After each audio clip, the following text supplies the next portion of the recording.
Ladies and gentlemen, I bring you a different segment from what your usuals has been on this channel.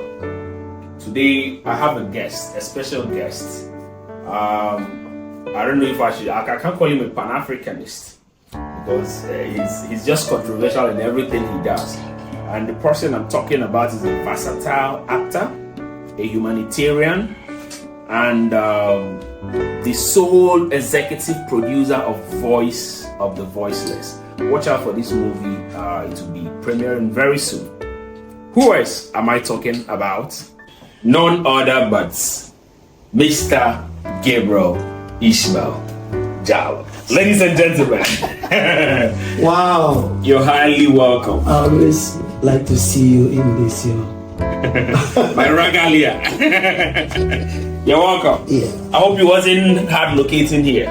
So it's just the African society, locating our environment is the bedrock of our lifestyle. So where Google Map will tell you take left, and when you're looking at the left, is actually a bush. Anyway, you're welcome. Yeah. You're welcome. So, Mr. Gabriel, some people, have written me in my DMs, especially on Facebook, and they're like, "But who is this man that is always attacking you whenever you make posts about the happenings in Africa? When you make posts about Pan-Africanism and all of that?" But before we go into that, I would want you to, by yourself, introduce yourself to my audience and tell them who you are. Once again, let me use this moment to thank your viewers, and it is, for me, it's a belated timing. I will have been here a long time, but better late than never. I am Gabriel Ishmael Jallow. I am a human rights activist, a social commentator. I am the convener of the Out of the Box podcast. I am a film actor.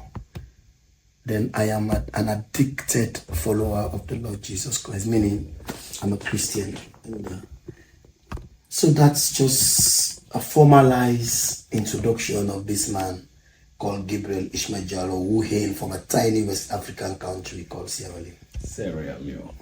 That's perfect. When you said you are a staunch follower of your Lord Jesus, automatically my followers will know that indeed I'm going to have problem there. But before we get there, can you tell us more about Out of the Box podcast? What bettered it? Why Out of the Box podcast? Yes, knowing that the traditional media, especially the Western media, is being skewed in most cases to cater for the neo-colonialists and their agenda. So also the domestic media, most of them have been regulated by the power that be. So we use our podcast to give alternative views. And mine is a multifaceted one. I discuss entertainment, education, sports, religion, politics. So anything that has to do in shaping the moral life of human can be discussed in the Out of the Box podcast. Let me use this moment to thank you and Director Kennedy to serve as the midwife in giving birth to that podcast that is doing waves well. And I want to thank you guys, and I'm not taking it for granted. And people are clamoring for you to come for us to do the part 2 of the Ibrahim Traore. The captain himself. Yeah. I'll come around. I'll come to your studio one of these days. Yeah. All right. So, Mr. Ishmael, in other words, when people are looking for unfiltered information, unaddicted information, Out of the Box is a perfect place for them to be. Would you say yes to that? Yes. First of all, Gabriel Ishmael Jallow stand right in the center where moral values are espoused.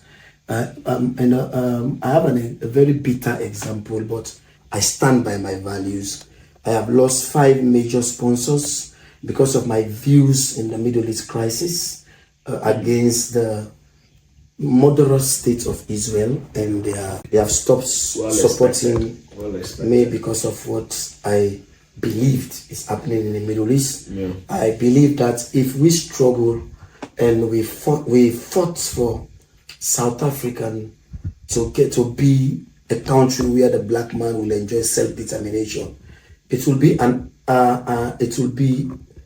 anomaly for us to sit down and see a tiny state called Israel supported by the West killing more than 100,000 Palestinians. And it's also so senseless that somebody will want to quote the Bible to support Israel. That's the craziest part. That's why I've always had issue with this Christian, not just Christian, religious people. Yes. You know, when I tell people that I'm anti-Christianity or anti-religious, they think I'm maybe some sort of an antichrist or something like that. But it's way far from that. No, but I don't believe that Yeah. you are an anti-religious. I believe that you are an anti-Christian in the Bible, because I am a chronic follower of your lamentation on social media. Hearing you talking about religion is only Christianity. I've never heard you quoting the Quran. Give us why you think the Quran say this. Why did the Quran say that? I've not heard you talking about the 5 major books of the Hindus. They are about almost 900 million population. I've never heard you talk about Buddha, which have 6 million population. You and Kwesi Pratt and Kennedy and all of you that are going against religion, actually, you are just seeking refuge beyond religion, but actually, you are crusaders against the Christianity. Yeah.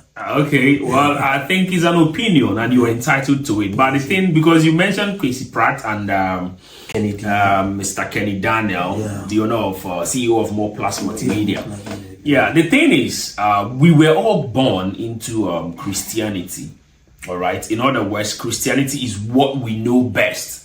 All right. And I don't like speaking on things that I'm not really informed about. I don't like speaking about things that I have not had practical experience of it. Islam, I've not tested it. I don't know what it feels like, but I can do some research and I can ask questions when it comes to Islam, Buddha, and all of that. So we will get to that, but that will be a story for another time. Yeah, but I think Kennedy, Kwesi Pratt, and all of you guys, if your objective is actually to engage the issue of the religious mindset, you will have had an extensive study of the African traditional religion, the Christianity, the Buddhism, the Hinduism, but all you guys talk about is Christianity, the Almighty Bible. So. Okay, the thing is, first of all, I like correcting this impression that Africa has a religion. Africa has no religion. What Africa has is culture. So it will be an insult to Africans when you say our culture is an African traditional religion. No, it is our culture. Okay, it's not a religion in any way. Okay, I think you along the line you also drag Black Rasta into this. Yes, yes, but I think you guys have to engage writers like the late Kenyan James Ngungi Watiango. You have to engage people like Ito, who was Baptist Christians, study in the UK. When he returned to Africa, he said, what the hell is going on here? If these people are saying that point of libation is ungodly, but I went to Israel, I saw them pouring libation. Yeah. So he's the one that said, they were the one that said, the African traditional religion is as unique or even better than the Christianity or Hinduism or Judaism. But if you are saying that there is nothing called African traditional religion, then you have to engage those Africans who abandoned Christianity and went deep in necromancy and the 5 segments of God, the divinity, spirits, ancestors, and all these things they taught and make us to know that Africans are not inferior. We have a unique religion. We have a unique way of worshiping. I get where you're coming from. But so you have to engage them. In as much as you're my us. guest, at the point I have to correct you on some certain things. It is not African beliefs or not beliefs, culture. It's not religion. Okay. But just because, you see, when you talk about something and you don't target something popular, people think it doesn't exist or it's too inferior. Okay. So because religion as a term, is now what people used to explain or expatiate what has to do with a mode of worship. That is why they could have possibly called it African traditional religion. But our African tradition is our culture. It's not a religion. And in Africa, exactly. In Africanism, what we practice is pure spirituality that is not tagged on religion, not tagged on Christianity, not tagged on Islam. I'm not going to call other ones because these two are the main major religion in Africa. Okay, and it is who we are. We don't need to read according to the book of this. We don't need to read according to this person said this in Saudi Arabia. No, it is inborn. I can pass it on to my son, and my son will pass it on to his son, and it just goes on and on and on. It's an infinite line.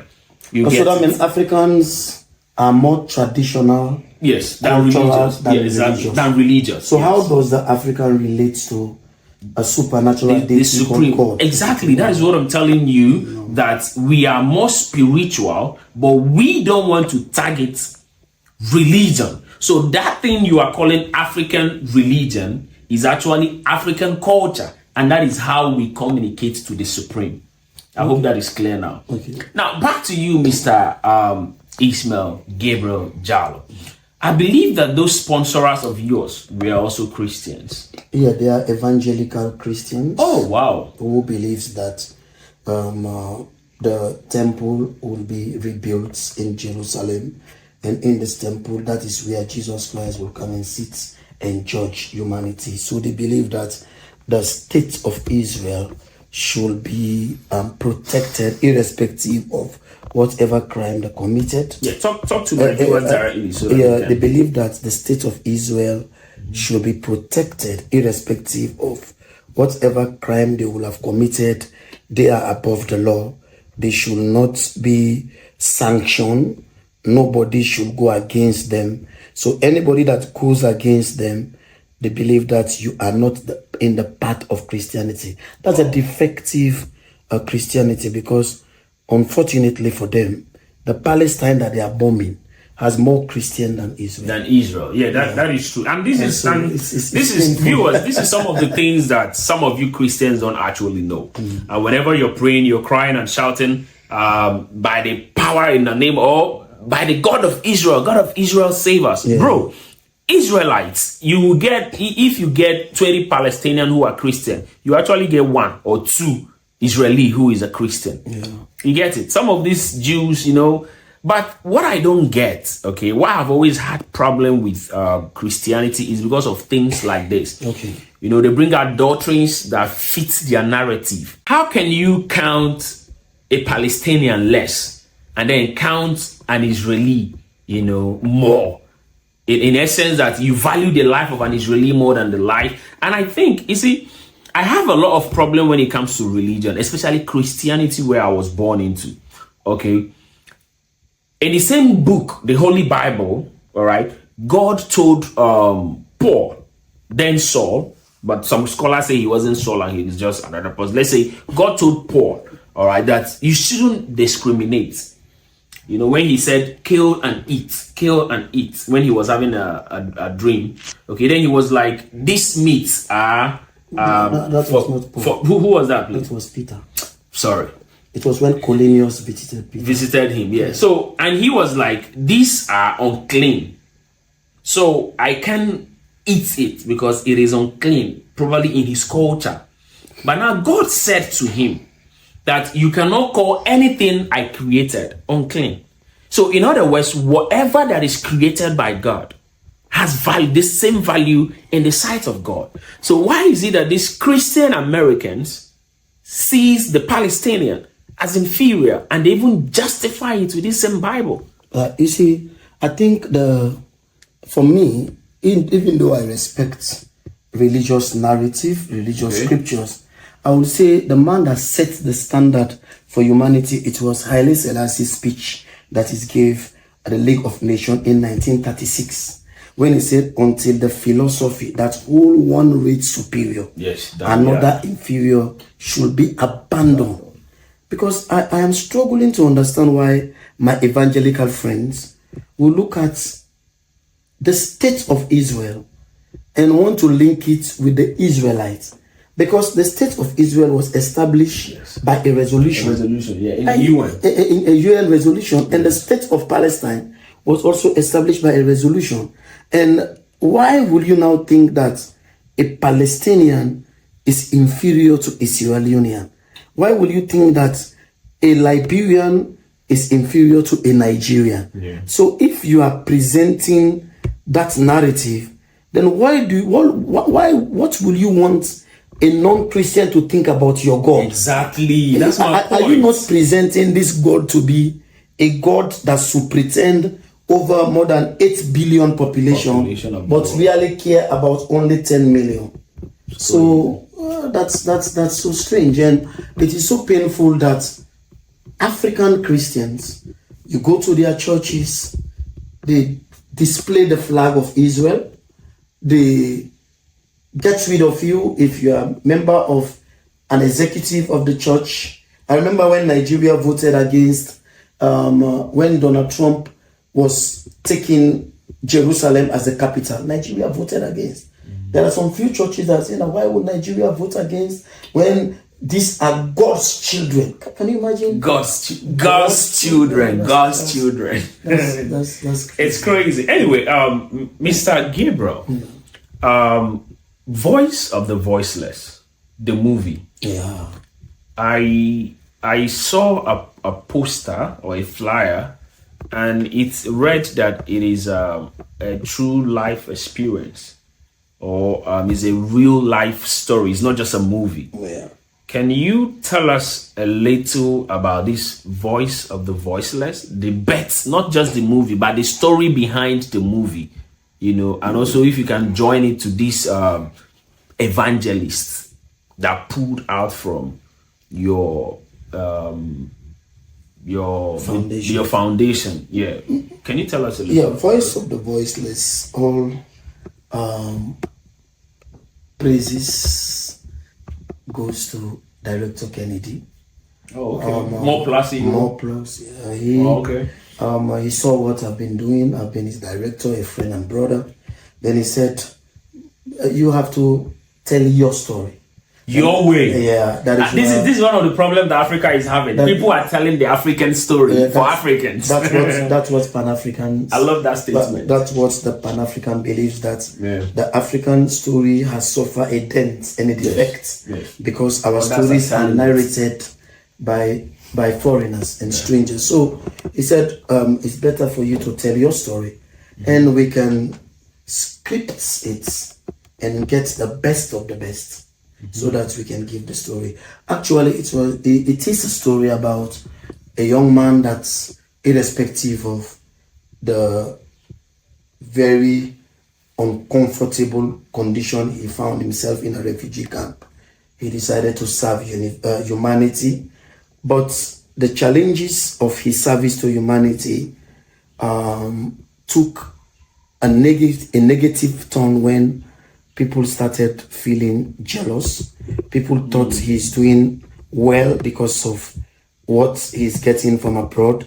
People thought he engages in his lifestyle will have been born out of fraud. Yes, defrauding money from people abroad. I can imagine African mentality. And after all said and done, they try to destroy the vision.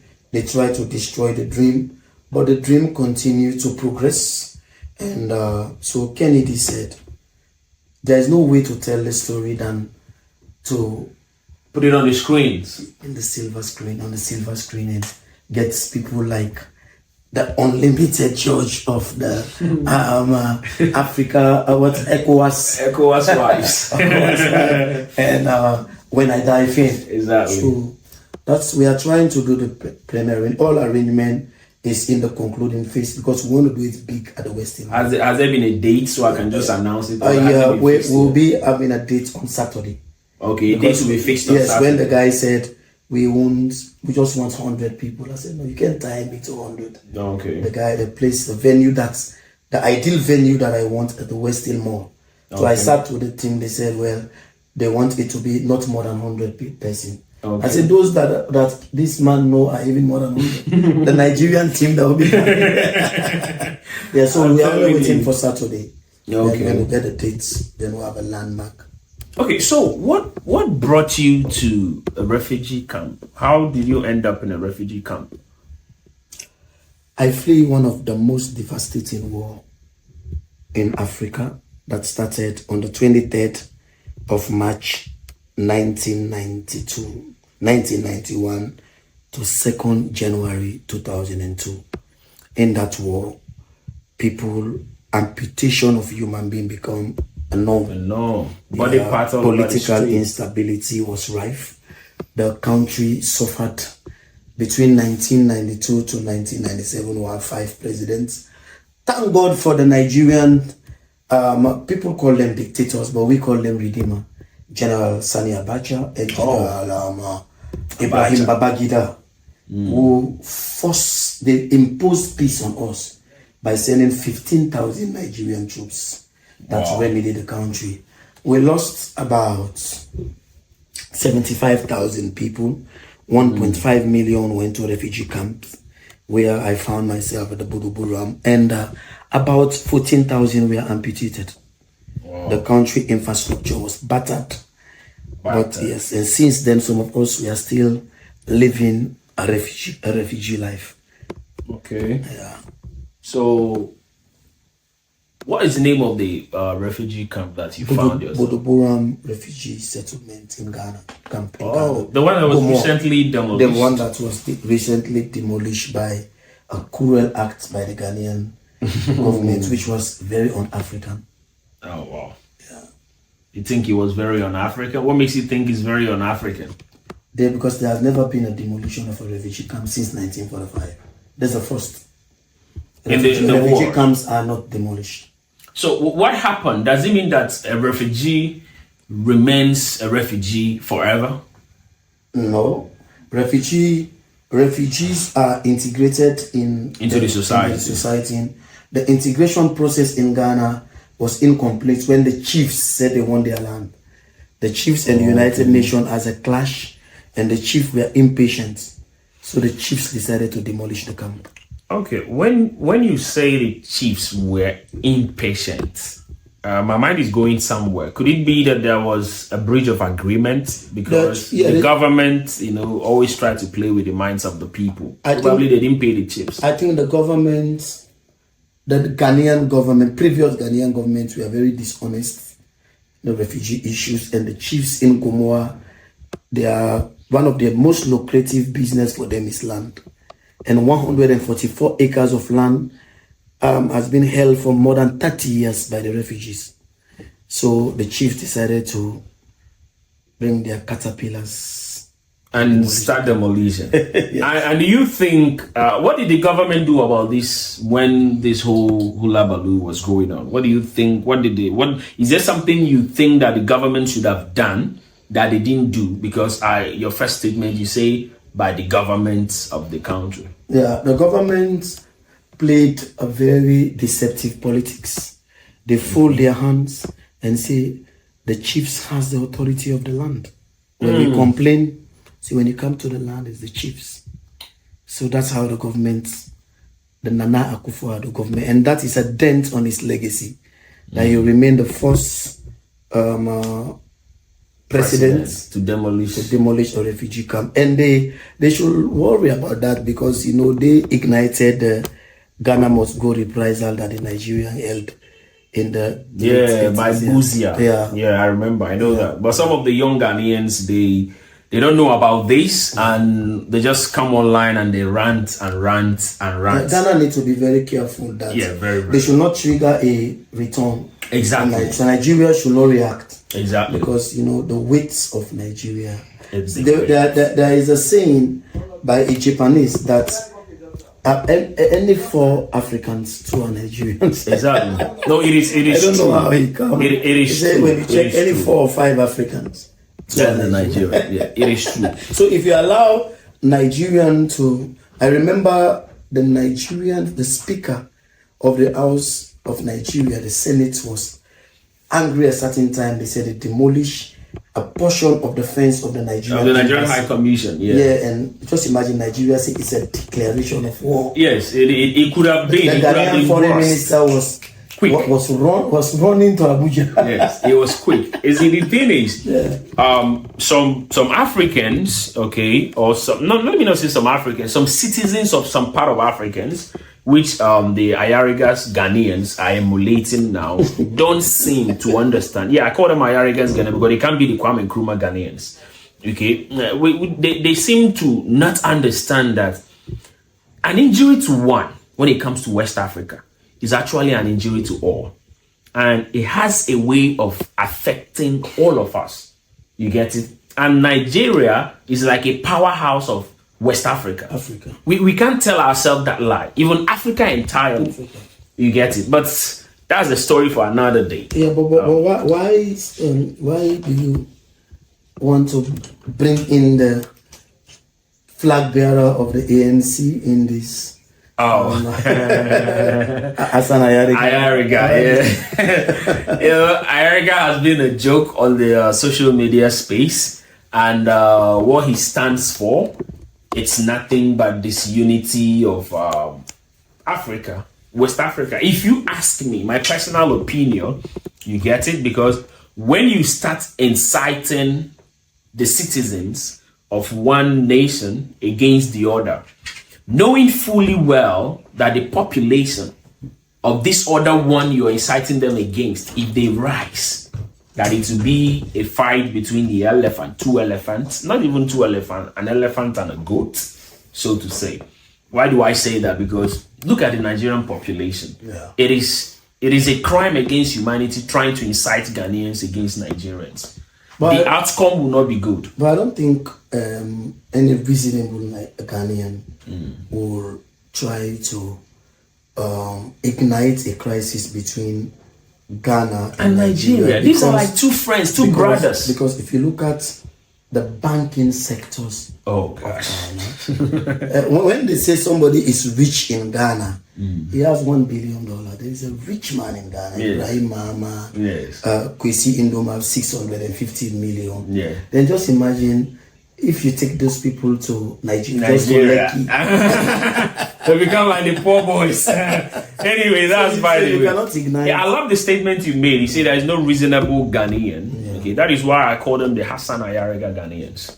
You get it? Okay. Yeah, because they have been headed by Hassan Ayariga. Ghanaians are good people. I must say. I think few Nigerians have deliberately ignored the motive behind Ayariga's lamentation. Even though I disagree with his defamative statement against the individual and the Nigerians, but the Nigerians are also not trying to see the pivotal bedrock that ignited the crisis. Okay. Let me point something. I think that's a problem. Yeah, in as much as we are not deviating, because this is about you today. But let me make a little clarification on that. You see, when the motive of any mission, okay, let's say in the military, when the motive of any mission is ignored, the total mission has become futile. Okay. You get it? And you should also know that there's always a sacrificial lamb. Okay. And I'm thinking they're trying to play Ayariga as a sacrificial lamb. Why do I say so? Okay. Ayariga didn't just wake up one morning and start talking. Even some of his interview, he said some Nigerian guys called me. Some Igbo guys called me and said something ill about this guy. But that's just hearsay. You can't bring that as evidence in the law. Okay? And the thing is, when you're fighting a particular issue, stand on that issue. You can't be fighting undocumented Nigerians and at the same time you're fighting the entire nation. Okay. Yeah, because at the point it was like Nigerians must go. Who does that? You can't just come online and say Nigerians. Do you know who Nigeria? This is Nigeria we are talking about. Yeah. No, I'm not blowing their horn, but this is, unless if you're trying to be dishonest to yourself, okay? Then, but that's by the way. Ayariga is a bunch of confusion. My last point on Ayariga, I think Ayariga, I don't know, because knowing his insignificant nature in the Ghanaian political space, maybe he's trying to gain followers. Yeah, that's what he's doing. Yeah, because Ayariga is actually the TikTok president. Ayariga left CPP and went to ANC, and the spoiled ballots are even more than his. More than his voting. So it's crazy. So a man like that, that's why I'm against, young promising Ghanaians who are rallying around to this Ayariga. Yeah, you get it. Okay. Now back to you, Mr. Ishmael Gabriel Jallow. I learned that you were once a Muslim. Yes, you become a Christian. I was a Muslim. Can we do this? Can we do this as another edition about this? Or let me ask my producer if we can. Can we, Mr. Producer? Can we do this now, or we should do it another one? Should we make it another segment? Part two. Part two. Okay. Yeah. So, ladies and gentlemen, about his, switching from being a Muslim to a Christian and all of that, will come on the part two. But once again, this is Mr. Ishmael Gabriel Jallow. Thank you very much. The out of the box man. What is your parting statement to my audience? Yeah, my parting. Having everything we've spoken. Yeah, my parting statement in a summarized version. I want to say that Nigeria, whatever way you want to talk to maybe one or two isolated cases of Nigeria, we should not forget that Nigeria is the backbone of the sub-region. They have the biggest economy. They have the largest military. So if you are any country within West Africa, don't allow individual to trigger a war between you and Nigeria, because something might happen in your country. You'll be looking up to Nigeria. Yes. The Liberian Civil War, more than 4,000 Nigerians that are widows today in Nigeria. They did not die for Nigeria, but they died for Liberians. Yeah. In Sierra Leone, Maxwell Kobe, his family is a widow today. When Victor Malo was the head of the ECOMOG, Sani Abacha sent them to reverse an illegal government. Nigeria reinstated. If Sierra Leone has a democracy today, it's because of Nigeria. That is why we have Sani Abacha streets, we have Maxwell Kobe streets. Nigeria single-handedly managed to save the sub-region from crisis. It was Jonathan Goodluck that led the resolution that settled the crisis in La Côte d'Ivoire. So I'm appealing to member states, politicians. Please, you can handle a Nigerian as an individual, but don't trigger the wrath of Nigeria. Because first of all, if even Nigerians decided to return, I'm looking at Sierra Leone. If the Igbo guys close their spare part shop, we are finished. It's over. It's over. So please, if you want to have an issue with an individual Nigerian, please, there are Sierra Leonean prostitutes, there are Ghanaian prostitutes. First of all, the way some of you guys are talking like this, these girls are coming, they have become a subsidy from single men. Big subsidy. There are subsidies for single men. I know you're giving your party statement, but something has triggered me. You see, before in the news in Ghana, you can just say, hey, Asema Bao in the news. They say, what happened? They say someone have defiled a little girl. Yes. But these things have reduced today. Yes. All thanks to, So please, Out of the Box podcast, we are West Africans, we are Africans. Exactly. Please respect the Nigerian man that you met. Do you know my foundation is called Emmanuel Duncan Day Christian Foundation? It comes from a Nigerian from the north who single-handedly sponsored me. And we all know the generosity of Nigerians. Handle a Nigerian tenant that has issue with you, but don't generalize it. Because if you allow Nigerians, the South Africans are begging after that Zulu king played with Nigerians and they decided to withdraw. Don't allow Nigeria to withdraw. Mr. Ayariga, don't make Nigeria an avenue for your next vote.